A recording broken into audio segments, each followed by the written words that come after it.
یہ لفظ مبارک ہمارے ہاں عرف میں بھی استعمال ہوتا ہے. یہ جب کوئی شخص بولتا ہے نا مبارک،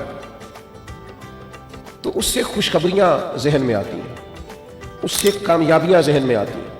جب کہا جاتا ہے آپ کو مبارک ہو، مبارکباد ہو، تو اس سے انسان کی حاشیہ خیال میں محسوس ہوتا ہے کہ کوئی عظیم انعام ملا ہے، کوئی عظیم رحمت عطا ہوئی ہے، کوئی منفرد سا، حسین سا، خوبصورت سا تحفہ ملا، کسی بہت بڑی کامیابی سے اللہ تعالیٰ نے ہمکنار فرمایا ہے، تو پھر کہتے ہیں مبارک ہو.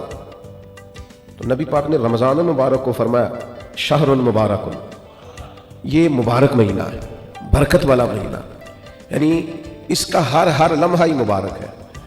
روزہ رکھیں تو پھر بھی مبارک ہے، افطار کریں تو پھر بھی مبارک ہے. رمضان المبارک کے اندر کسی کو روزہ افطار کرائیں تو پھر بھی مبارک ہے. اس ماہ نور و سرور کے اندر قرآن مجید تراویح میں سنائیں تو پھر بھی مبارک ہے. پیچھے ہو کے سنیں تو پھر بھی مبارک ہے. رب دے توفیق، اللہ کرے فضل.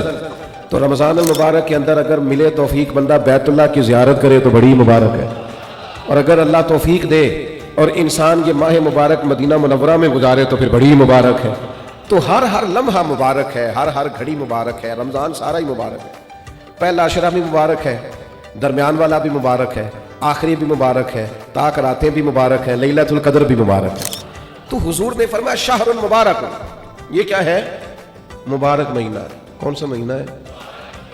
یہ جتنے لوگ مایوس ہیں نا کسی بھی وجہ سے، خدا نخواستہ پریشان ہے کسی بھی وجہ سے، محسوس کرتے اب پیچھے رہ گئے کسی بھی وجہ سے، تو وہ یوں سمجھ لیں کہ یہ وہ مہینہ آ گیا ہے جس میں مبارک ہی مبارک ہے، جس میں کرم ہی کرم ہے، عطا ہی عطا ہے.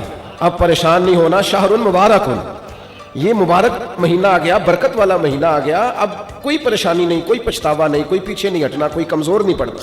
یہ مبارک مہینہ، اس کو نبی کریم نے مبارک کہا.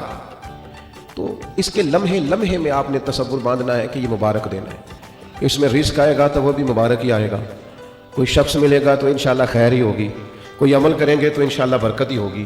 کہیں ہم اللہ کی رضا کے لیے کچھ خرچ کریں گے تو پھر بھی برکت ہی ہوگی. مہینہ ہی مبارک، اس کو نبی کریم نے مبارک کہا ہے. لہٰذا جو پریشان لوگ ہیں نا وہ یوں سمجھیں کہ رمضان کا چاند طلوع ہوتے ہی وقت ہی مبارک کا شروع ہو جائے گا. بیمار سمجھیں کہ شفا ہونے لگی ہے، مقروض سمجھیں کہ رہائی ملنے لگی ہے، تنگ دست سمجھیں کہ وسعت آنے لگی. اور حدیث میں لفظ بھی ہیں، مشکات شریف میں یہ لفظ حدیث کے موجود ہیں. حضور فرماتے ہیں رمضان المبارک میں مومن کا رزق بڑھا دیا جاتا ہے، اس کے رزق میں برکت کر دی جاتی ہے. اللہ تعالیٰ اپنے فضل سے وسعت فرما دیتا ہے.